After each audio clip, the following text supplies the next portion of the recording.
at Summer Jam, he was able to get that stopped. You think more artists are gonna disassociate themselves from Jay-Z now that those allegations came out? Hell yeah, nigga. Wait, right now, no. One ain't enough. Right. When the next one come, or they yell Foxy Brown, that's when everybody gonna scatter. If they see the Foxy Brown shit come into fruition, like it becomes a real thing to where like he's getting charged for it, or like she's getting pulled in. Oh, they gonna scatter like roaches, bro. As soon as the light came on, man. But it's so many people. Like, I'm not gonna let them act like they not Jay-Z supporters. Like the Norries, the Bleaks, the Lenny S's, all of them. I'm on they asses. Y'all niggas better ride with this nigga all the way through till the wheels fall off. I want to see y'all, like, don't do them like they did Puffy.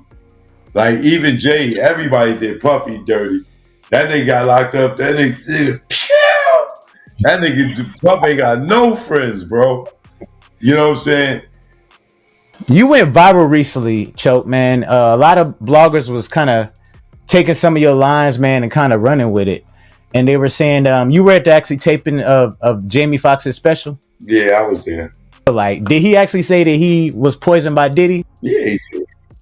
I don't know if he said the word poisoned by, but yeah, he said Diddy's the one that put him in the hospital, and he called the police on his ass. Now, damn, he was like dead ass serious, bro. Like, no cap. I thought he was serious. He didn't look like he was fucking joking to me. Like, yo, and I saw his special, and ask anybody that went to the special. He had way more than 2 Diddy jokes. And especially he did 2 to 3 Diddy jokes. That nigga gave Diddy at least 40 minutes. He killed TD Jakes. I mean, he bodied TD Jakes. And he didn't put that in there. He mentioned Craig Mack, Biggie, Tupac, and maybe somebody else, all in regards to Diddy has something to do with them getting killed. And he took all that shit out. So, all y'all out there talking about, oh, yo, Choke, why you lied on Jamie? Tell him to show you the raw tapes. Because I'm not lying. He wore the same clothes 3 nights in a row. His daughter wore the same clothes. Jay-Z has always been a figure who draws attention, but this time, the accusations against him have stirred up a whirlwind of curiosity and debate. It's not just about his name making headlines. It's about his entire legacy, his empire, and the very core of Roc Nation. What's going on? Why is one of hip-hop's biggest icons facing such intense scrutiny right now? Get ready, because this story is more complicated than it seems. His other daughter wore the same clothes 3 nights in a row. The band wore the same clothes 3 nights in a row. But I didn't. As you can see me right here, right? That's the first night, right? Look at what I got on, right? That's the first night. Man, Choke be having them receipts, y'all. I'm trying to tell you, man. This is the third night, right? There go Jamie here. That's the third night. She still got the same clothes on. Right? Remember he said no more white girls? Do y'all remember this? Y'all don't remember none of this in the show, do y'all? No. So don't tell me I wasn't there. Did y'all remember this in the show? All the white girls, they said no more white girls. Oh, no, you didn't see that either, right? Just like you ain't see him say Diddy is the one responsible. But he did, right? Or was responsible, right? Look at, did y'all remember seeing all these people on the stage? This is the show.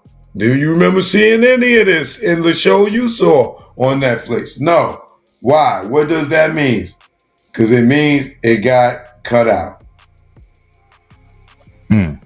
Always text me something just as I'm spinning out of control. He said, Fox, no bad days. After what you've gone through, you do more than your days.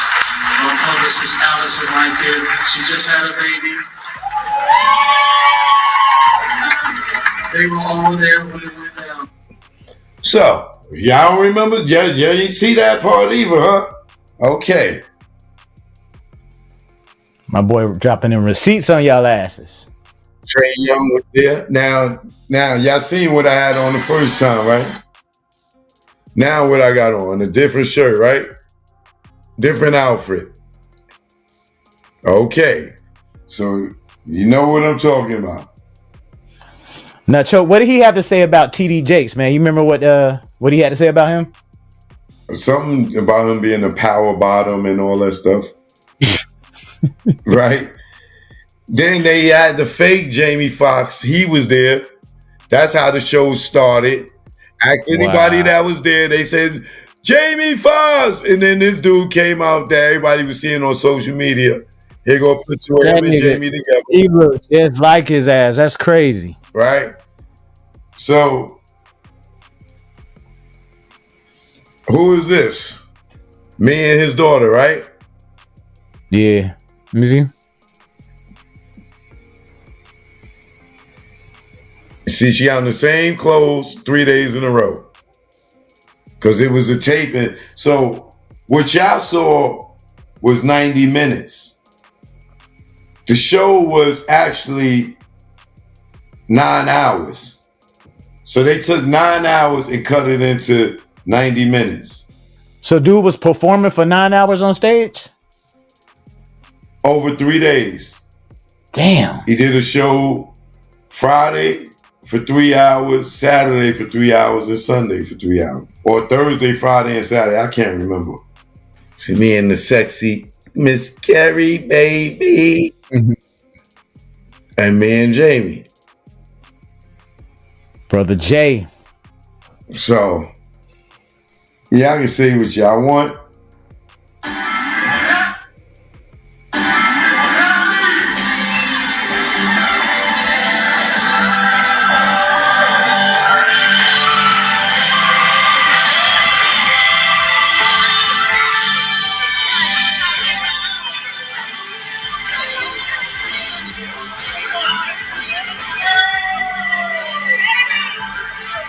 So don't tell me.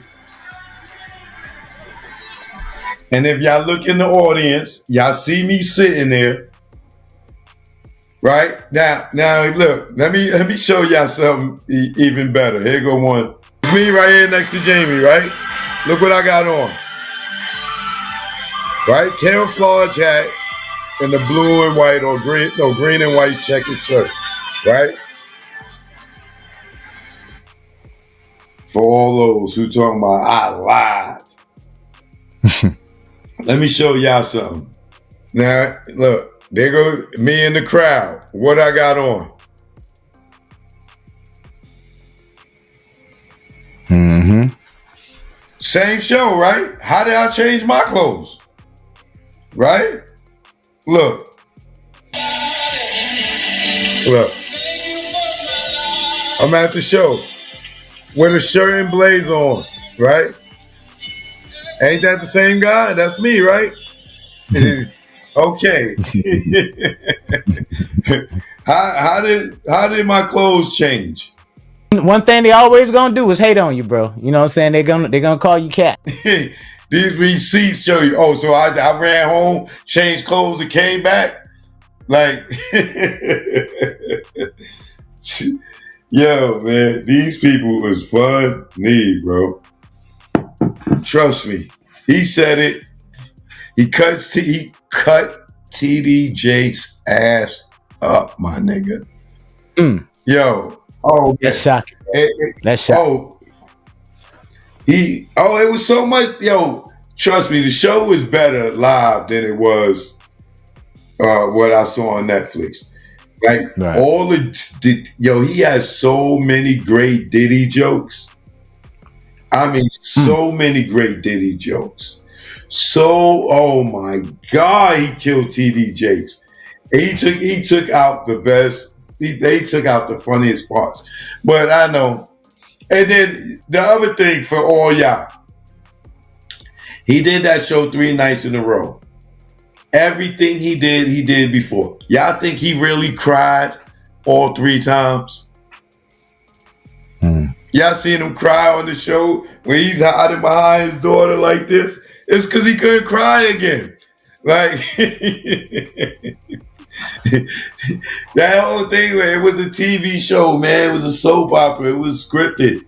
This thing had the 2 big-ass monitors in the back, the teleprompters. Them shits was jumbotrons. The nigga was messing up. Y'all ain't get to see all the mess-ups. Wait, hold on. Him running off the stage, hey, Chris Spencer, how that joke go again? And come running back out. Y'all ain't get to see all that. You know what I'm saying? But he gonna cut it out to try to make us that saw it and heard him say that about Diddy. They gonna cut it out, try to make it look like that it wasn't said. All they gotta do is run the raw tape. Run the raw tape of the show. Don't edit it. Just play it from beginning to end, and I guarantee you will see it. I'm telling you, that nigga ranked on Diddy for no less than 30 minutes. No less than 30 minutes. And the nigga put 3 Diddy jokes in there. I mean, when I say he ranked on Diddy for no less than 30 minutes, in the Netflix special, I don't even think he gave Diddy 60 seconds. This is how much I'm telling you they cut out, bro. So they took all that Diddy stuff out in the TV. All of it. Damn. All of it. I know you was shocked when you seen the show. I know you was like, damn, like what happened to all the other stuff? Yeah, because me and my homegirl that went together, on the first show, she was like, yo, I don't remember some of that. I was like, yeah, because that was from the third show and shit. But she was like, man, he cut out too many jokes. Yeah, I'm telling you, it was funnier live, even though it was a bunch of hiccups and stuff like that, and we had to wait for them to move. But he cut out too many jokes, bro. He cut out way too many jokes. That's crazy, man. That editing be something, bro. Man, he screwed us. He screwed us. But like I said, as y'all can see, look at the first outfit. Look at the first outfit. Okay? That's what you see me in the audience with. And then you see me, goddamn, with Jamie for the third show, with him and his daughter, right? Totally different outfit. Ain't got no reason to lie to y'all. There y'all have it, man. Choke No Joke came through with them damn receipts, man. So, man, it's going to be an interesting year. 2024, we got a few more weeks, man, of that. And then 2025, I already know 2025 is just going to be crazy as hell. So if you're a celeb and you've been living foul, I already know, man, your ass is going to be put on blast.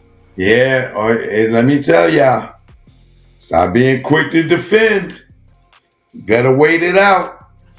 Because all y'all that's going to jump in front of the gun, y'all might get shot. Be easy.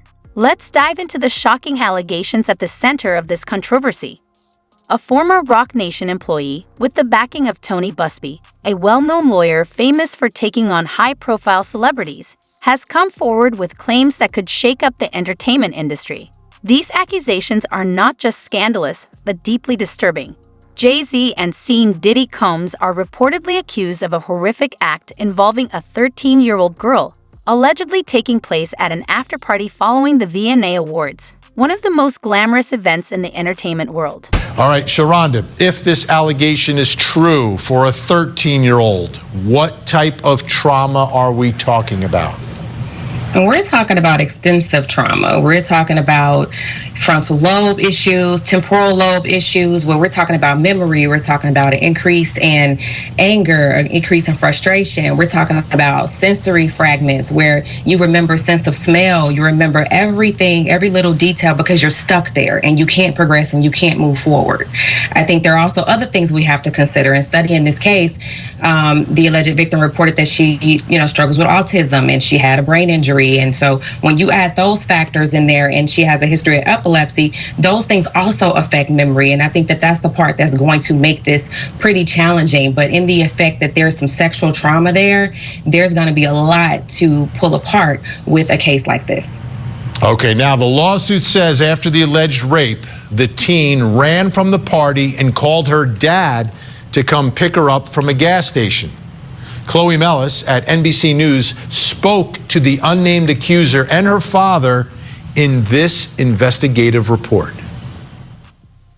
We rode home in silence. He didn't ask me what happened. He didn't ask me what I did or where I was. In an interview with NBC News, her father said he could not verify the claims. Quote, "I felt like I would remember that, and I don't. I have a lot going on, but I mean, that's something that would definitely stick in my mind," he said. When we asked the woman about the contradictions in a phone interview on Friday, she said that she stands by her statements.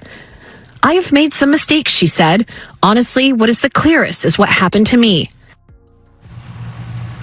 Okay, Sharonda, what are your thoughts about the latest statements from the accuser and from her father, who was, according to her, the one who came to pick her up? I think it's difficult to tell someone who says they've been raped in the way that she explains it, that they haven't been. So I can't necessarily question her truth. I think it's important to note that those around her who she named that was also involved in or supported her during this tough time, they don't remember the situation. And so I think that those raise flags. But I also think that there is a lot of struggle with memory. And if we're talking about drug use, and like I said, we're talking about temporal lobe issues, then we are talking about questionable memory. How much do you remember? How much can you say was fact versus how much is maybe vicarious trauma? And what vicarious trauma is when you've heard the narrative so many times that you begin to believe that it's your narrative, and you will take on these feelings, beliefs, and ideas as if they're yours. And I think with all the other things she has going on, those are things that will come into question if she was someone that I was seeing. Not necessarily questioning her truth about being raped, but I would definitely explore all those possibilities. And how about the passage of time here? We're talking about 24 years later, right? This goes back to 2000.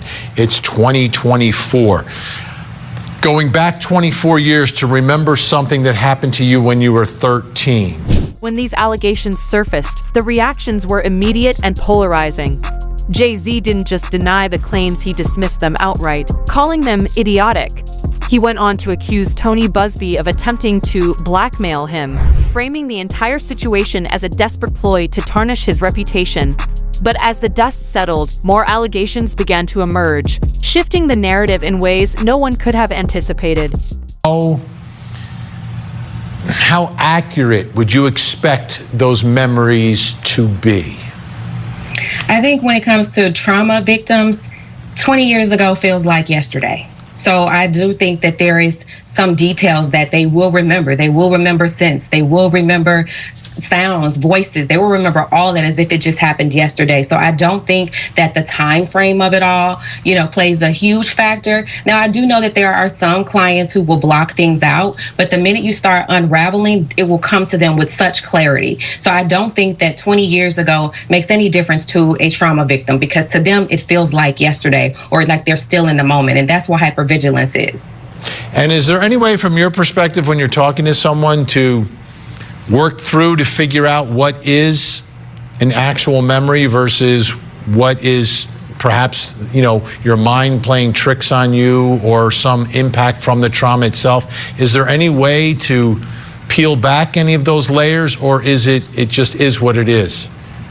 No, I have many tools that I use to peel back those layers. I definitely create trauma narratives, or I allow the client to create the trauma narrative. I do dissect what they've been watching, who they've been speaking to, what they've been listening to, because sometimes those things can come up in the narrative or in the story. And so I have to help them pull apart what is real versus what they feel. And those things prove to be pretty successful with most of the clients that I've worked with who have been victims of sexual and physical trauma. And I think a lot of times they're able to say, you know what, I did see that somewhere else, or I heard that, or I've owned that, and it doesn't belong to me. But that also comes with doing really good extensive trauma work. So I think someone definitely should sit down with her and piece apart what is it that is real versus what you feel, because making mistakes in a situation like this is pretty critical and pretty crucial. So it's important to be very clear.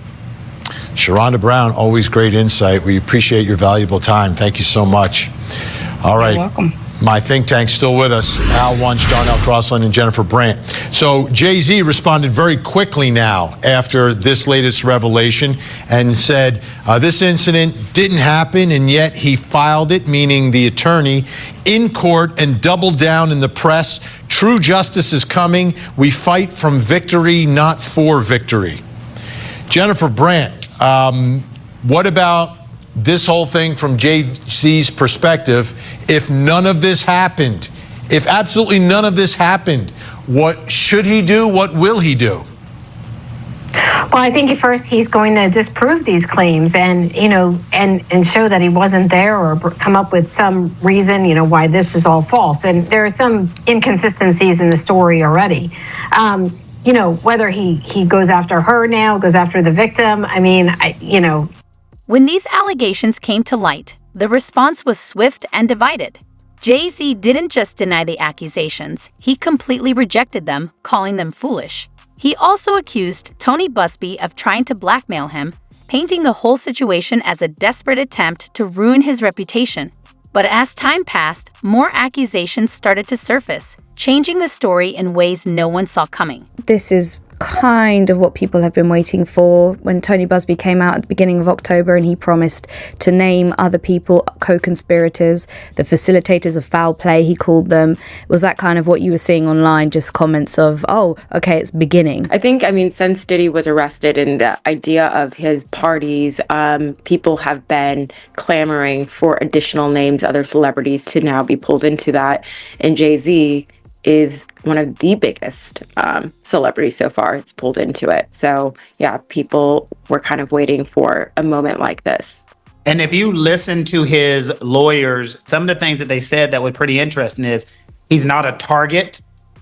He's not a probe or things of this at the criminal investigation, because if he was a target, he would have received a target letter from the federal authorities saying, you come and sit down and talk to us. So his lawyer said, without saying, the federal government on the RICO allegations have never talked to Jay-Z. That's basically him saying, I already know nobody's looking at me criminal. Cheyenne, it's been said that Jay-Z personifies the American dream, his backstory, his rise. Just to reiterate how huge this is, talk about Jay-Z as a sort of cultural force. I think when you think of hip hop, rap, and music, it's Jay-Z that's been kind of there since, the 90s. He came up, him and Diddy are the same age. They came up. And if you look at Jay-Z's influence today, the NFL, Roc Nation, he kind of touches every era of a mogul. He is a mogul in his own right. He's a billionaire. His wife, Beyonce, and him are a power couple. Their children are kind of, they're Nepo babies, but they're really well respected and admired within the industry across the world. And Jay-Z has gone from, a New York rapper to a very sophisticated mogul who is well respected across all industries. So for him now to be brought into this is kind of really shifting the plates of, the scope of these allegations and just who they can touch, and at a seemingly untouchable level. Yeah, I just want to touch on a little bit there, the evolution of Jay-Z, because similarly to P. Diddy, he's had different personas. We've had Jigga Man, and that's maybe how you knew him at the beginning. But in recent years, I'm like past 8 years, he's really rebranded himself as, the therapy with Beyonce, the talking about his mistakes in his marriage, the Black Billionaires Club, the Black Excellence, the philanthropy, and part of that, yes, how they've chosen to raise their children is very well respected. You know, Blue Ivy, they've spoken about her work ethic and her sort of having to go on tour with Beyonce and prove herself. It feels shocking, I think, to a lot of people that this version of Jay-Z. Tony Busby isn't backing down. In fact, he's digging in deeper, now focusing his attacks on Roc Nation. According to Busby, Jay-Z's company has been using questionable, possibly illegal methods to discredit him. He claims that operatives linked to Roc Nation pose as state officials, flashing fake badges, and trying to influence his clients. It might sound like a scene from a crime movie, but these are the serious allegations being presented in court. Is the one who's been hit with these allegations of sexual abuse. I mean, it's shocking. I mean, also, you have to remember, when they were coming up or in their 20s and 30s, we're all allowed to grow and to evolve and to be, better versions of ourselves, especially as we, grow up. But it is just shocking. This allegation just popped up, and he goes back to look at what I've built. This is not my character. I'm heartbroken for my family. This does not align with my moral code. We have a code of ethics, and I would never hurt a or never hurt a child. So he's denied this full-heartedly. There are a lot of questions that people have after reading the lawsuit, hearing about the lawsuit. Sean, I've just got to fire some at you because I'm a bit confused. The filing and then the refiling, is that a normal thing? What's going on with that? Yes and no. We have a statute that allows, when you're talking about sexual assault, you can file as a Jane Doe, or you don't have to name a person if you don't want to. Is it normal? No, but the law allows it. So, normally that does not happen. Now, one of the things that I think came out, Jay-Z's statement that flat out said, fair is fair. You're suing me. Let me know who my accuser is. Stop being anonymous. Show your damn face. Show yourself. Because in America, we are allowed to face our accusers. And so you have filed a suit against me anonymously. The damage is done. Everybody is talking about my reputation. I need to now know who you are. And I think that's fair. I really do. Because he should be allowed to do his research. Was this 13-year-old girl actually at the party? Was he there at the same time at the party? Where the heck were this person's parents? How can I fight these allegations if I don't know who you are? So, is it normal?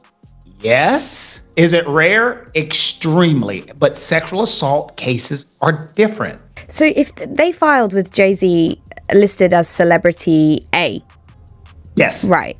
So then when they refiled and they added his name to it, are we to assume that is because they got more evidence? They felt more confident in their claim? Why would you do it then?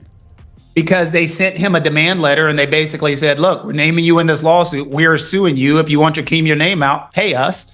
And then Jay-Z, I'm assuming, sent him a letter back and said, I ain't paying y'all. What was the phrase? One red penny. Said, well, Jay-Z said, I'm not paying you, which means the settlement broke down is the easiest way to describe it. We tried to settle, it broke down, so I'm naming you in this lawsuit. Okay, but wait a minute, because Tony Busby said that they did not ask for money, they asked for mediation.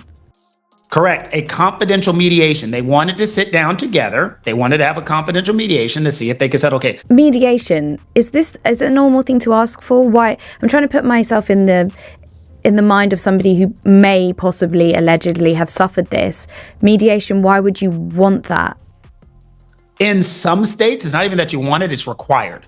Like in our state, when we file a lawsuit, before you can get in front of a jury, you must tell the judge that we attempted to mediate and attempted to work this case out. You must do it. Okay, you said this is filed federally, but that doesn't mean it's filed criminally.